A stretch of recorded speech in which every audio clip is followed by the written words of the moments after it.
Inspirasi hari ini, situasi terdesak. Yehezkiel 46 ayat 18, demikianlah firman Tuhan, "Dan janganlah raja itu mengambil sesuatu dari milik pusaka rakyat, sehingga mereka terdesak dari miliknya. Hanya dari miliknya boleh ia mewariskan kepada anak-anaknya, supaya jangan seorang pun dari umatku didesak dari miliknya." Saudaraku yang terkasih, salah satu persoalan dalam hidup ini adalah terdesak atau kepepet. Suasana inilah yang seringkali ditimbulkan oleh setan dalam hidup kita, karena dia ingin manusia terintimidasi atau terdesak. Sementara Yesus berkata, "Marilah kepadaku, semua yang letih lesu dan berbeban berat, aku akan memberi kelegaan kepadamu."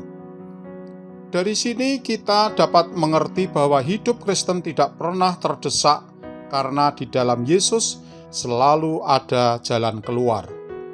Dalam ayat ke-18 dikatakan, "Dan janganlah raja itu mengambil sesuatu dari milik pusaka rakyat, sehingga mereka terdesak dari miliknya.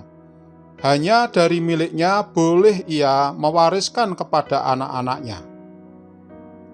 Nah, saudara, bagaimana jika situasi hidup membawa kita pada keadaan di mana kita merasa terdesak? Saudaraku, yang pertama, tenang dan jangan terburu-buru dalam mengambil keputusan. Kita adalah anak-anak raja. Itu berarti dalam situasi terdesak, kalaupun itu Tuhan izinkan terjadi, yang harus kita lakukan adalah berdoa terlebih dahulu. Minta petunjuk Tuhan, belajar tenang dulu, karena ada Tuhan yang akan membela kita. Persoalan kita seringkali ketika dalam keadaan terdesak, kita cenderung cepat-cepat untuk mengambil keputusan. Akhirnya kita mengambil keputusan yang keliru, dan akhirnya kita jatuh lebih dalam lagi, dan kondisi kita semakin parah. Saudaraku yang dikasihi Tuhan, berikutnya adalah kita selalu ingat bahwa kita tidak sendiri. Kita ingat Sadrah, Mesah, dan Abednego dalam keadaan terdesak. Mereka berkata, "Kalau Tuhan yang kami sembah sanggup tolong, Dia tolong.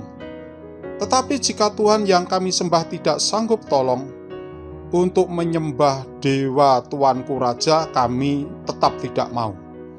Sedikit pun mereka tidak mau kompromi terhadap dosa dari kejahatan. Ketika mereka dilempar ke dalam dapur api yang dipanaskan 7 kali lipat, mereka tidak sendiri karena ada malaikat Tuhan yang menjaga mereka. Kemudian yang ketiga, saudara, percayalah bahwa segala yang terjadi adalah untuk kebaikan kita.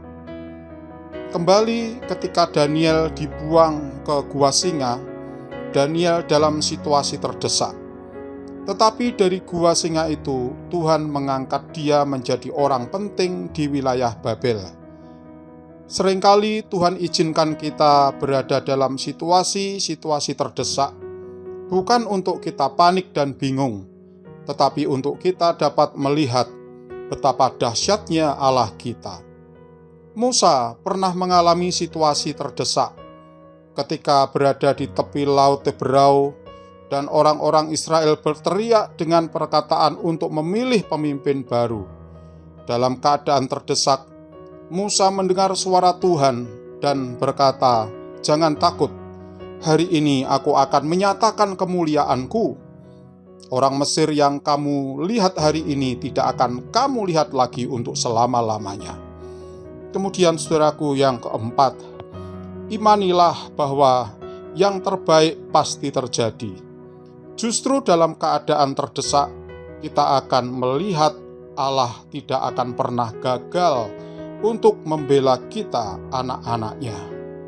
Keputusan hari ini, imanilah bahwa yang terbaik pasti terjadi.